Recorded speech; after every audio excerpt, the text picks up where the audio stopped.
Pero una bomba en el aeropuerto desvía a 2 jumbos hacia la misma pista. En solo 8 minutos se produce el peor accidente de la historia de la aviación que se cobra las vidas de 583 personas. Ahora, mediante la más avanzada tecnología, desvelaremos lo que falló exactamente. Los desastres no ocurren sin más. Son una cadena de sucesos críticos. Desentrañemos las funestas decisiones que se tomaron en los segundos previos a la catástrofe. Segundos catastróficos. Tragedia en el aeropuerto de Tenerife. Europa, España, Islas Canarias, Tenerife. Domingo 27 de marzo de 1977. Los Rodeos es un tranquilo aeropuerto en las colinas de la isla. No suele registrar un tráfico aéreo elevado y normalmente solo recibe unos pocos aviones pequeños al día. Pero hoy es una jornada excepcional. 12 del mediodía.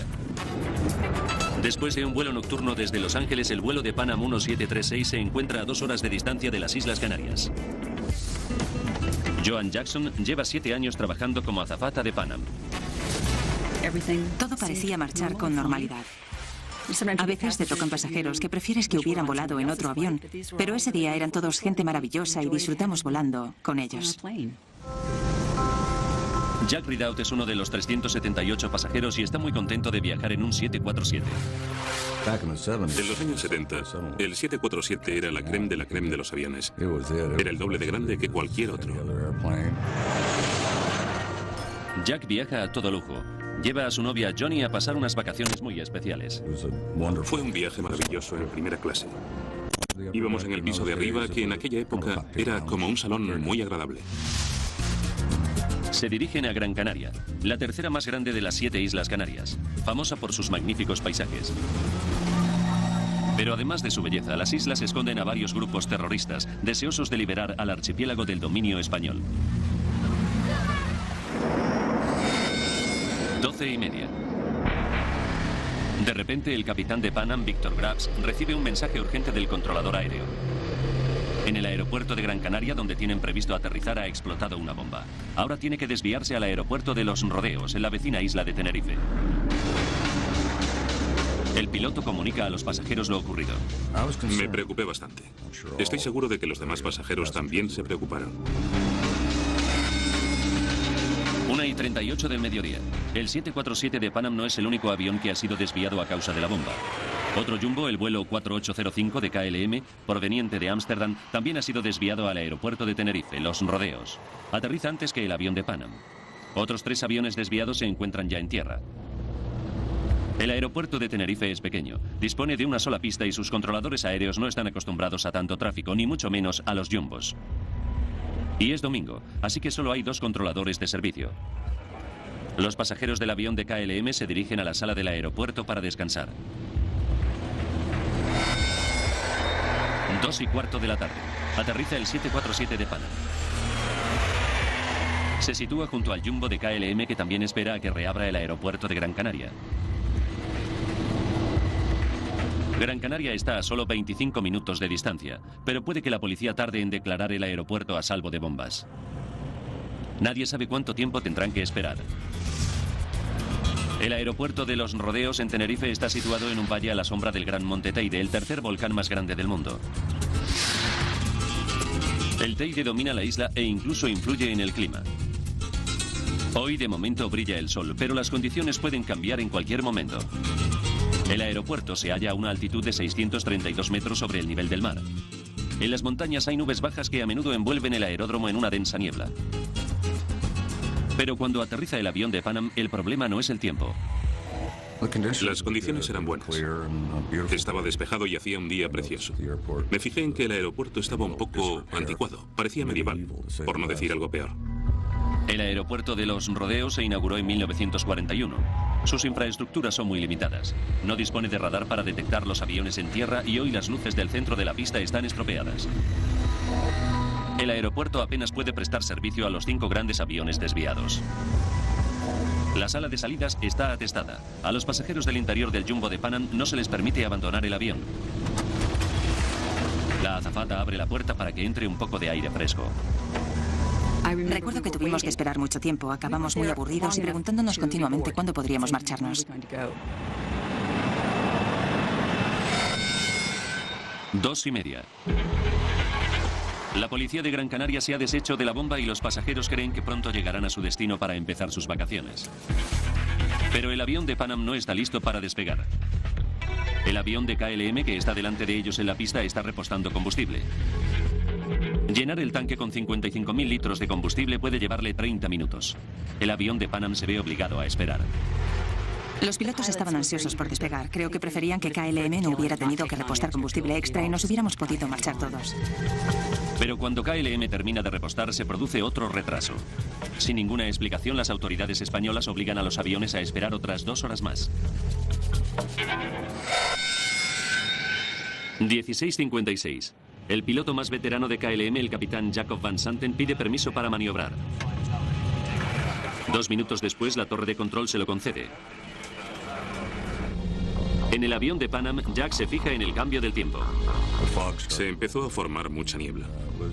Nunca había visto una niebla tan espesa que tapaba el aeropuerto por completo. No se sabía si era de día o de noche. El vuelo 4805 de KLM maniobra por la pista. Lleva 248 pasajeros a bordo contando la tripulación. Los controladores aéreos dan instrucciones a los pilotos de que se dirijan a un extremo de la pista, giren 180 grados y esperen el permiso para despegar. Ahora la visibilidad se ha reducido a 300 metros. Los controladores aéreos no pueden ver los aviones que están dirigiendo. Y no hay radar de tierra para ayudarles. Dependen completamente de la comunicación por radio. 5:02 de la tarde. Los controladores dan permiso al avión de Pan Am para maniobrar hasta la pista y colocarse detrás del avión de KLM. Les dicen a los pilotos de Pan Am que giren en la tercera salida y esperen. Las condiciones meteorológicas empeoran en segundos. Seguimos al avión de KLM hasta la pista. No se podía ver el asfalto. No se veía nada. Estaba muy oscuro. 5:04 de la tarde. El avión de KLM efectúa un giro de 180 grados y se coloca en posición para despegar.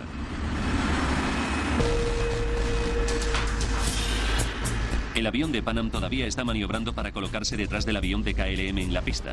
El piloto y el copiloto están intentando encontrar la tercera salida, pero no están familiarizados con el aeropuerto y apenas pueden ver nada por las ventanas de la cabina.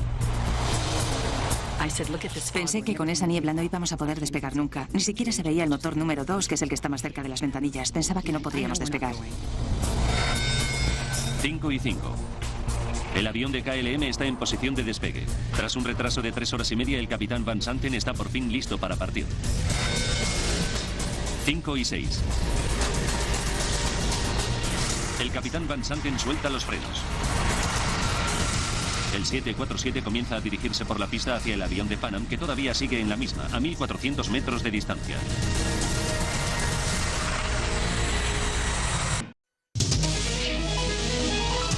Un jumbo de KLM avanza por la pista en medio de una espesa niebla.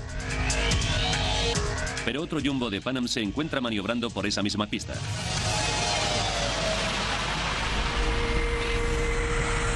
Jack y Johnny viajan en primera clase en el avión de Pan Am. Johnny me dijo que nos chocaríamos si el otro avión despegaba.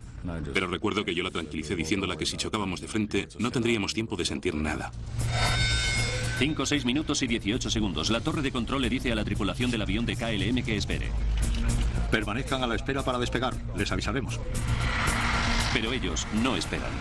En su lugar, el capitán Van Santen acelera con el jumbo por la pista. 5:06 minutos y 45 segundos. El copiloto de Pan Am mira por la ventana y se queda horrorizado por lo que ve. El jumbo de KLM de 300.000 kilos de peso se dirige directamente hacia ellos. El avión de Pan Am lleva 394 pasajeros y tripulantes a bordo. Su única posibilidad es salir de allí lo antes posible. El capitán Grubbs pone los motores a plena máquina y trata de quitarse de en medio.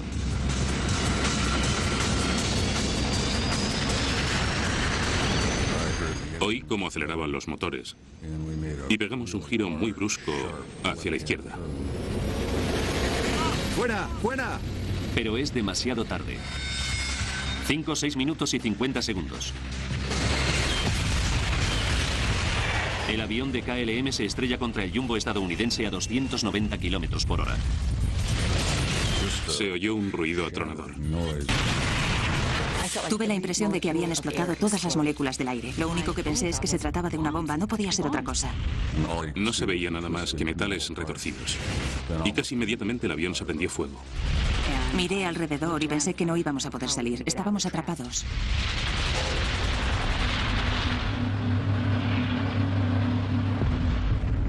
Los controladores aéreos escuchan las explosiones, pero a causa de la niebla no pueden ver nada. Son incapaces de establecer contacto por radio con ninguno de los dos aviones. El 747 de KLM se ha incrustado contra el avión de Pan Am y le ha rebanado la cubierta superior. Tras el impacto, el avión de KLM se estrella contra la pista. Escuchamos un chirrido tremendo y una explosión. Enseguida me di cuenta de que no podía haber sobrevivido nadie. En la torre de control hacen sonar la alarma. Estas primeras imágenes de las noticias muestran a los bomberos intentando sofocar el incendio que devora el avión de KLM, pero no encuentran supervivientes. Por culpa de la niebla, no se dan cuenta de que a solo 450 metros de distancia, en la misma pista, el jumbo de Pan Am también está en llamas, con cientos de pasajeros a bordo. Sin dudarlo ni un momento, Jack se pone a ayudar a los demás pasajeros.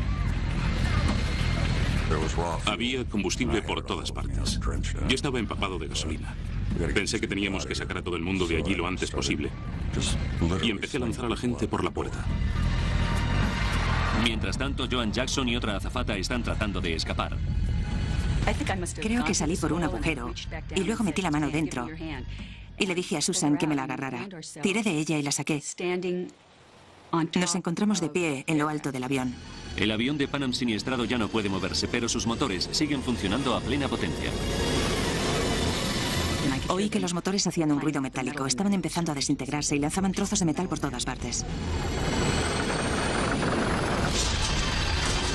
Hubo otra explosión y la azafata que había estado ayudando a la gente murió decapitada instantáneamente. Fue una visión horrorosa. Joan y su compañera siguen atrapadas sobre el techo del avión.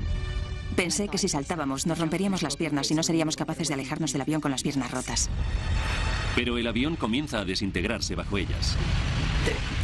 Por donde se había roto el fuselaje había una especie de pasarela que bajaba hasta el suelo. Pensé que teníamos que saltar sobre ella y tratar de llegar al suelo para alejarnos del avión. Se produce otra explosión que despide a Jack fuera del avión. Johnny me dijo que caía al suelo boca arriba. Cuando recuperé el conocimiento, sabíamos que teníamos que alejarnos y nos arrastramos a duras penas lo más lejos posible del avión. Entonces se produjo la última explosión, que lo arrasó todo, excepto las alas. De las 396 personas que se encontraban a bordo, solo sobrevivieron 61. Joan Jackson y su compañera escaparon con moratones y rasguños. No podíamos creernos que hubiera escapado tan poca gente. Mirábamos alrededor esperando que aparecieran el resto de pasajeros y la tripulación. No podía dejar de pensar que si rodeaba el avión, al otro lado encontraría a los 400 pasajeros y a mis amigos de la tripulación. Pero por supuesto no ocurrió así. No podíamos creérnoslo. Jack Ridout ayudó a rescatar a 12 personas.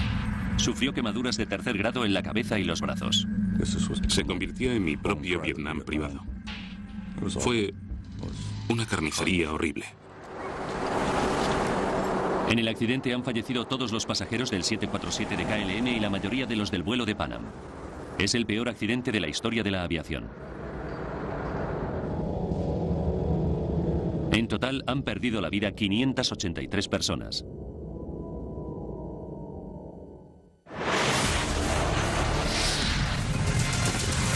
La noticia traumatiza al mundo entero.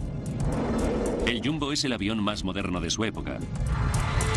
Y además transporta el doble de pasajeros que cualquier otro avión comercial. Y ahora, los restos calcinados de dos jumbos yacen esparcidos por la pista. Bastaron 8 minutos. Ahora recapitularemos los acontecimientos de aquel día fatídico y profundizaremos en las investigaciones para revelar lo que ocurrió realmente. Una avanzada simulación informática nos conducirá a donde no llega ninguna cámara, al corazón del siniestro. Las autoridades españolas acudieron inmediatamente con un equipo de investigación. El investigador de accidentes, Jaime Velarde, salió de su casa en Madrid a toda velocidad y llegó a Tenerife a primera hora. Cuando llegué, me di cuenta de que se trataba de una gran catástrofe. Fue algo fantasmagórico. En el ambiente flotaba una sensación de tristeza y desastre. Jaime Velarde acude al lugar del siniestro lo más rápido posible. En la investigación de un accidente, es muy importante llegar lo antes posible para observar y fotografiar todas las pruebas en su estado natural. También acuden investigadores de Estados Unidos y Holanda en representación de los dos países cuyos aviones se han visto involucrados en el accidente. Uno de los expertos holandeses es Frans Gerhardt, que se queda impresionado por lo que ve. Nos quedamos asombrados de la enorme cantidad de escombros que había. Nunca habíamos visto nada igual. También recuerdo que olía de un modo muy raro en toda la zona del aeropuerto. Luego me di cuenta de que se trataba del olor a carne quemada de las víctimas. Fue realmente horrible. Es el peor accidente que he visto en mi vida. Los investigadores tienen que responder muchas preguntas. ¿Por qué seguía el jumbo de Pan Am en la pista? ¿Hubo otra bomba? Hemos utilizado el informe oficial para recomponer la secuencia de la cadena mortal de sucesos. Al principio, no albergaba ninguna sospecha. No era el momento de realizar conclusiones. Entonces, lo único importante eran las pruebas, y nada más. La primera tarea es encontrar las cajas negras. Contienen las grabaciones de voz de ambas cabinas y todos los datos técnicos. Los investigadores las encuentran enseguida, pero existe un obstáculo.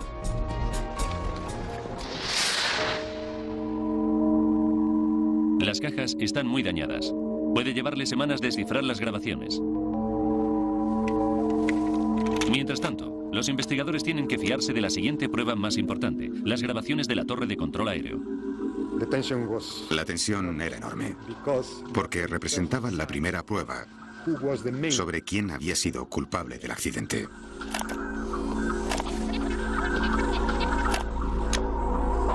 Los expertos escuchan cuidadosamente los minutos anteriores al choque.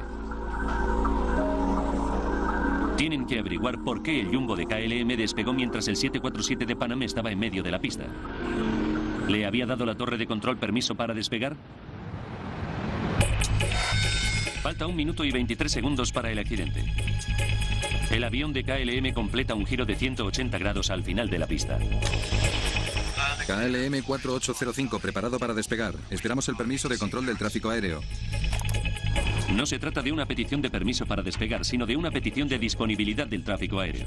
Los pilotos están pidiendo direcciones para cuando estén en el aire. El controlador les da las instrucciones de tráfico aéreo y el copiloto de la KLM se las confirma. Faltan 33 segundos para la colisión. Las cintas revelan que cuando el copiloto confirma las instrucciones de tráfico aéreo, realiza una declaración poco habitual. Estamos en el despegue. El investigador estadounidense Bill Edmunds se queda asombrado por lo que oye. No entendíamos a qué se refería exactamente con esas palabras. Estamos en el despegue. No sabíamos si iba a despegar ya, o si quería decir que estaba listo para despegar, o si en realidad ya estaba en pleno proceso de despegue. Faltan 28 segundos. El controlador de tráfico aéreo español tampoco entiende bien lo que acaba de decir el copiloto de KLM. De acuerdo, permanezcan a la espera para despegar. Les avisaremos. Permanecer a la espera es la última instrucción que le da la torre de control al avión. Nunca le dan permiso para despegar. Sin embargo, el capitán Van Santen acelera por la pista. Las cintas de la torre de control sugieren que el piloto holandés ha cometido un error de juicio muy serio. Ese hombre, por razones que hubo que investigar, despegó sin permiso. Van Santen era uno de los pilotos estrella de Holanda. Estaba también considerado que KLM utilizaba su cara en su publicidad. Había sido piloto comercial durante 27 años y contaba con más de 11.700 horas de vuelo. Es sorprendente que un piloto tan experimentado cometiera un error tan grave. Las pruebas parecen condenatorias, pero la investigación está aún lejos de terminar. Todavía faltan varios días para poder escuchar las grabaciones de la caja negra.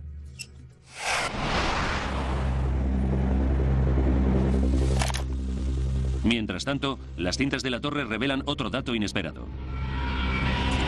Los pilotos de Pan Am tampoco habían seguido sus instrucciones.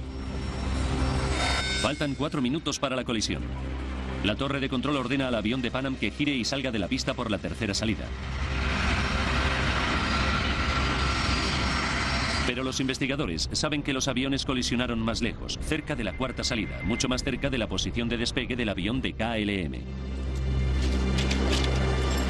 ¿Por qué se saltó la salida el capitán de Pan Am? En la pista del aeropuerto de Los Rodeos, en Tenerife, ha tenido lugar el peor accidente en la historia de la aviación. Las cintas de la torre de control revelan que el piloto de KLM, Jacob Van Santen, despegó sin permiso. Ahora, mediante modernos gráficos informáticos basados en los datos del informe oficial del gobierno español, profundizaremos en la investigación para descubrir qué fue lo que falló exactamente. Los investigadores han efectuado otra averiguación asombrosa. El avión de Pan Am se saltó su salida y se interpuso en la pista. ¿Cometió el capitán Graves de Pan Am un error fatal?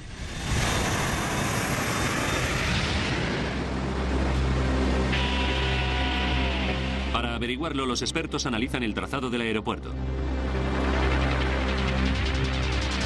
Los Rodeos es un aeropuerto pequeño, con una sola pista de despegue y una segunda pista paralela para maniobrar. Hay 4 carriles de acceso entre la pista de maniobra y la de despegue.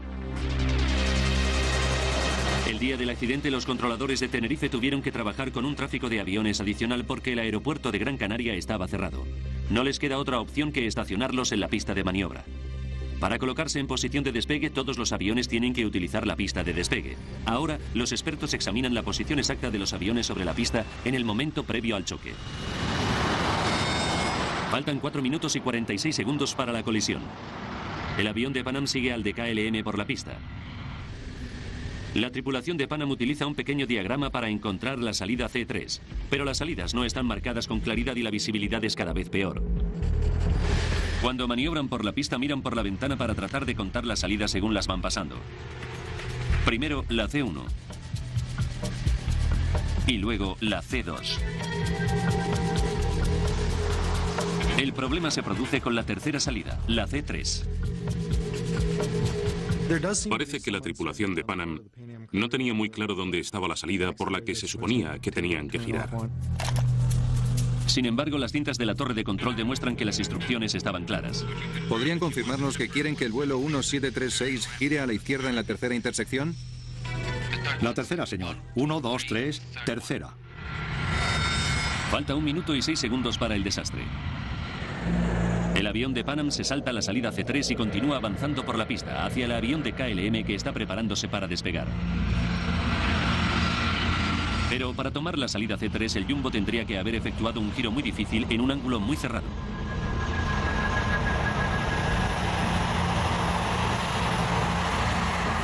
Los investigadores estadounidenses creen que era prácticamente imposible y que la tripulación debió de pensar lo mismo.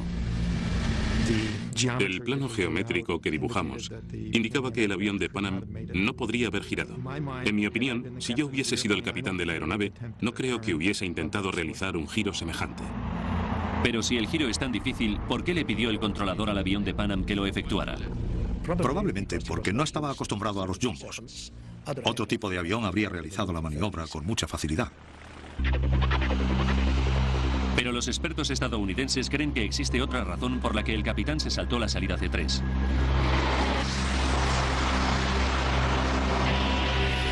Justo cuando debería estar girando para dejar la pista por la salida C3, el piloto se distrae por lo que escucha en la radio.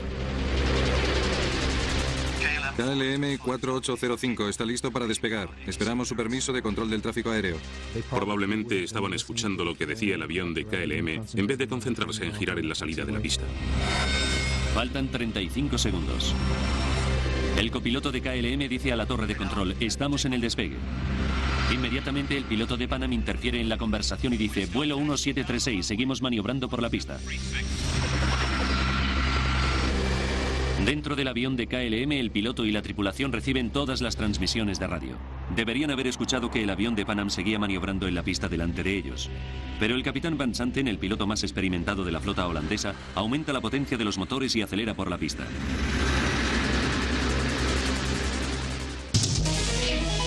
Los investigadores saben ahora que ninguno de los dos pilotos siguió las instrucciones del controlador.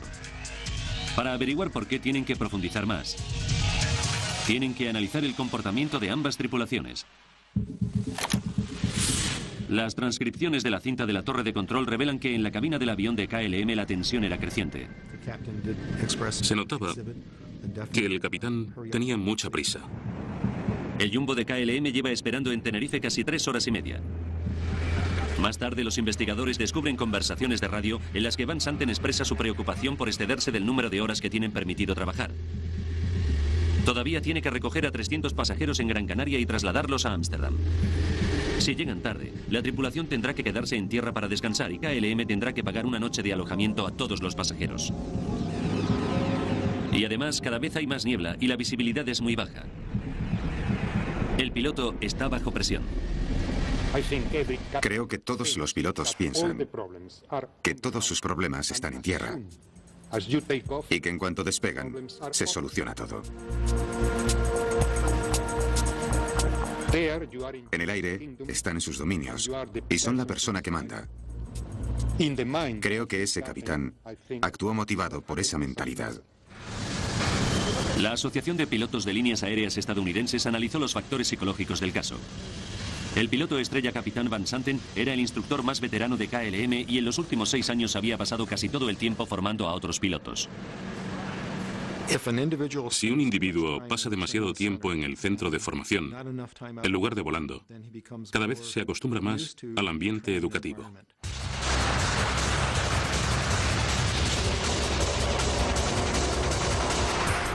De hecho, en los 6 años anteriores el capitán Van Santen había volado una media de solo 21 horas al mes y no había volado en las últimas 12 semanas. Bill Edmonds sugiere que hay un fenómeno denominado síndrome de formación que provoca que los pilotos no distingan entre el mundo real y la ficción. Con un simulador de vuelo, despegas, vuelas y maniobras. Luego te paras, reprogramas el simulador y repites la maniobra. Te acostumbras a hacer lo que te da la gana y cuando crees que estás preparado para hacerlo, sigues adelante y lo haces. En el simulador, el instructor actúa como controlador. Normalmente es él quien concede a los pilotos el permiso de tráfico de control aéreo y el de despegue. No tiene que esperar a que una torre de control le dé permiso. El capitán Van Santen estaba listo para efectuar el despegue. Hubo un momento en el que todos los parámetros eran satisfactorios para despegar y él lo aprovechó. No creo que se fijara en qué lugar de la pista se encontraba, ni en dónde estaban los demás aviones. Él ya estaba listo para marcharse.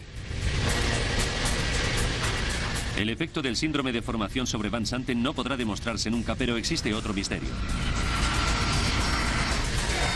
18 segundos antes del impacto, el capitán Van Santen puso los motores a toda potencia, pero había otros 2 tripulantes compartiendo el mando. ¿Por qué no le detuvieron?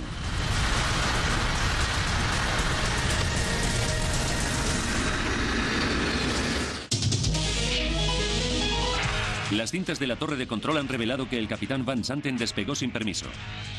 Los investigadores también han descubierto que el jumbo de Pan Am se saltó su salida y se interpuso en la pista. Ahora los expertos están esperando a recibir la información de las cajas negras dañadas. Esperan que les aporten nuevas pistas. Cada 747 lleva 2 cajas negras, la grabadora de datos de vuelo y la grabadora de voz de la cabina, que almacena los últimos 30 segundos de todas las conversaciones dentro de la cabina. El investigador español Jaime Velarde llevó las cajas negras a Washington, donde fueron examinadas en el laboratorio especial del Consejo Nacional de Seguridad en el Transporte. Fue una investigación muy laboriosa, porque hubo que analizar prácticamente todas las voces grabadas. Hasta ahora los investigadores se han apoyado en las grabaciones de la torre de control, pero tras 2 semanas de investigación por fin pueden examinar las cintas de las cajas negras. Puede llevar varios días escuchar media hora de grabación de voz de la cabina. Hay que identificar a los que hablan, averiguar lo que dicen y cualquier otra interacción importante. Los investigadores solo consiguen la versión completa cuando comparan las cintas de las cajas negras con las grabaciones de la torre de control. Efectúan un descubrimiento dramático. En la cabina del avión de KLM, la tripulación no escuchó algunas de las instrucciones que eran claramente audibles en las cintas de la torre de control. Justo cuando el capitán Van Santen dependía más de la comunicación por radio, una interferencia ruidosa borraba los mensajes más vitales.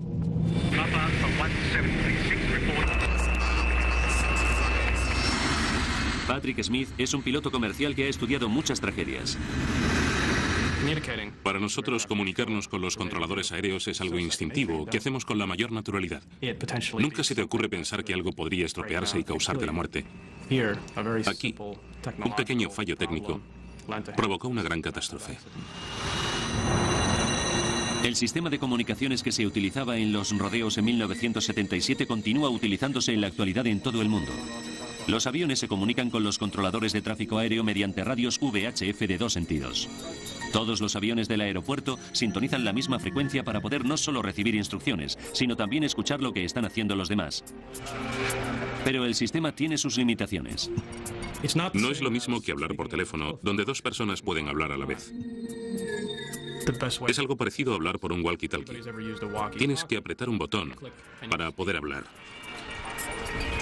Por una misma frecuencia solo puede hablar una persona al mismo tiempo. Todo el mundo tiene que esperar su turno. Los problemas ocurren cuando 2 personas tratan de hablar al mismo tiempo por la misma frecuencia. Se produce una interferencia ruidosa en forma de chirrido.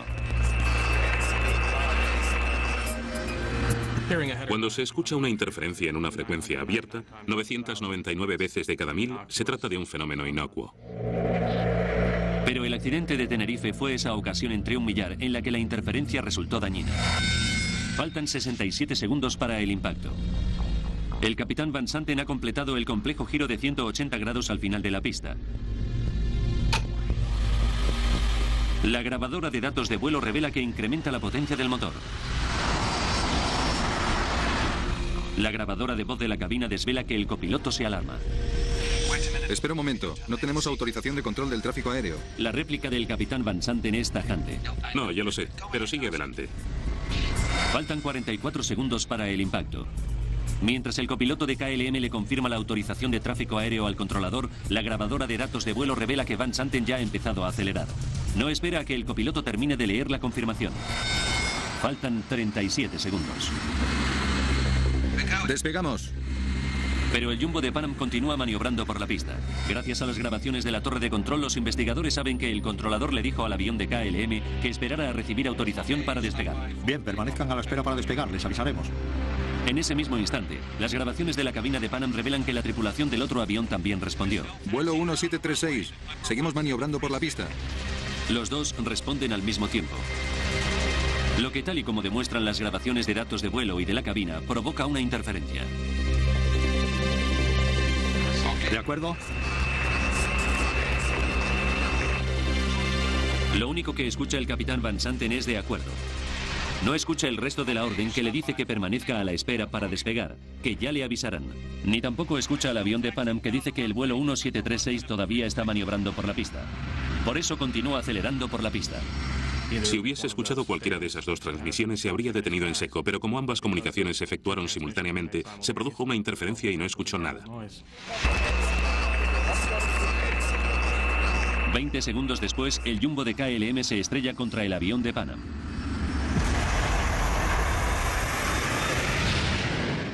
El investigador holandés opina que esta averiguación exime a Van Santen de toda culpa. Supuso un gran avance en la investigación. Estoy seguro de que si el avión de KLM hubiese escuchado los mensajes, no habría continuado con el despegue. La interferencia se produjo 30 segundos antes del impacto y bloqueó 2 mensajes vitales. Pero las grabaciones de la cabina revelan que después de esos 2 mensajes, el capitán Van Santen recibió una advertencia final. 24 segundos antes del choque, el controlador español llama por segunda vez al avión de Pan Am para saber si ya había abandonado la pista. Papá Alfa 1736, infórmenos cuando abandone la pista. El copiloto de Pan Am le responde. De acuerdo, le informaremos cuando hayamos abandonado la pista. Esta conversación fue audible en la cabina de KLM, pero solo un miembro de la tripulación la escuchó. El ingeniero de vuelo la escuchó, al menos parcialmente. ¿El avión de Pan Am sigue en la pista? El capitán, que está a mitad del despegue, dice algo como... ¿Qué has dicho? ¿Qué has dicho? El avión de Pan Am sigue en la pista. Van Santen le replicó de un modo muy enfático. Oh, ya. Oh, ya. Y el ingeniero de vuelo ya no vuelve a hablar. El ingeniero de vuelo era el miembro más joven de la tripulación. Su prestigioso capitán no le hace caso y no se atreve a cuestionarle.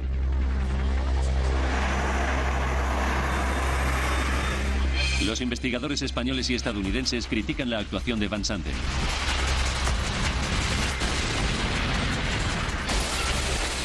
Pero el análisis final revela que el destino estaba contra él.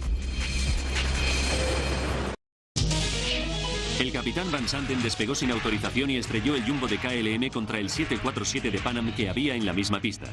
Sin embargo, los investigadores descubren que llevó a cabo un último intento para evitar el desastre. Unos segundos antes de chocar contra el avión de Pan Am, el capitán Van Santen trató de elevar el avión de KLM sobre la aeronave norteamericana, pero levantó el morro tan bruscamente que la cola rozó contra la pista. Casi lo logró. El morro y las ruedas delanteras salvaron el avión de Pan Am. Pero el jumbo no pudo elevarse lo suficiente. El motor número 1 del avión de KLM rozó la punta del lado derecho del avión de Pan Am y desató la catástrofe.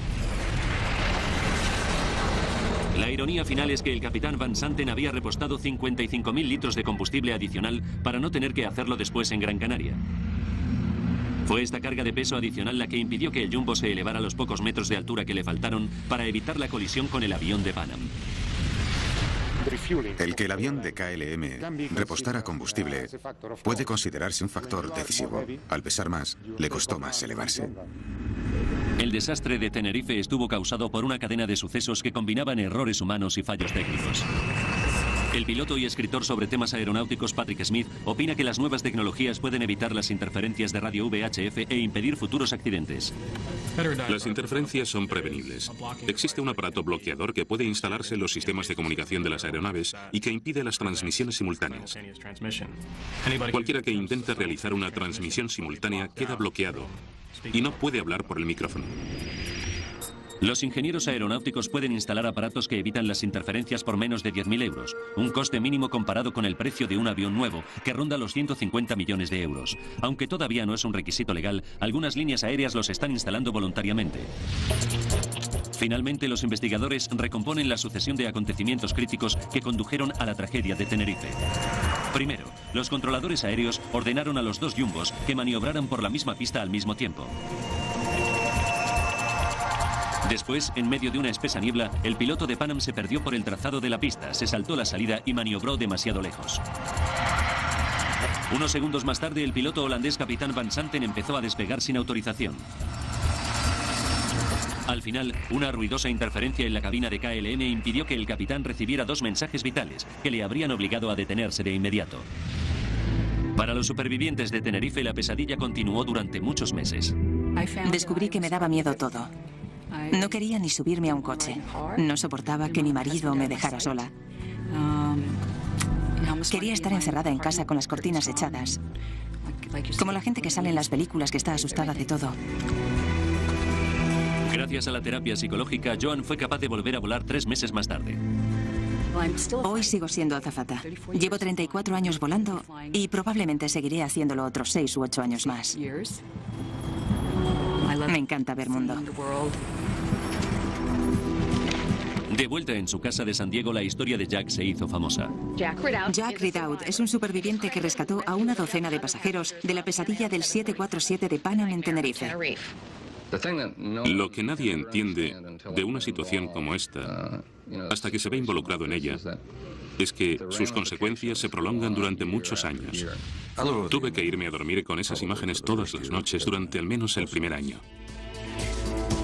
La hazaña de Jack fue reconocida por el presidente Carter, que le envió una carta de agradecimiento de parte de toda la nación. Ahora en Tenerife hay un nuevo aeropuerto que gestiona la mayor parte de las visitas a la isla. Está construido a nivel del mar y casi nunca se forma niebla. El antiguo aeropuerto de Tenerife permanece abierto y las autoridades han instalado un sistema de radar de tierra. Desde el accidente, su pista ha sido utilizada sobre todo para vuelos regionales interinsulares. Pero en la actualidad, con el enorme aumento del turismo, el aeropuerto de los Rodeos de Tenerife ha vuelto a recibir aviones grandes que aterrizan y despegan en mitad de la niebla.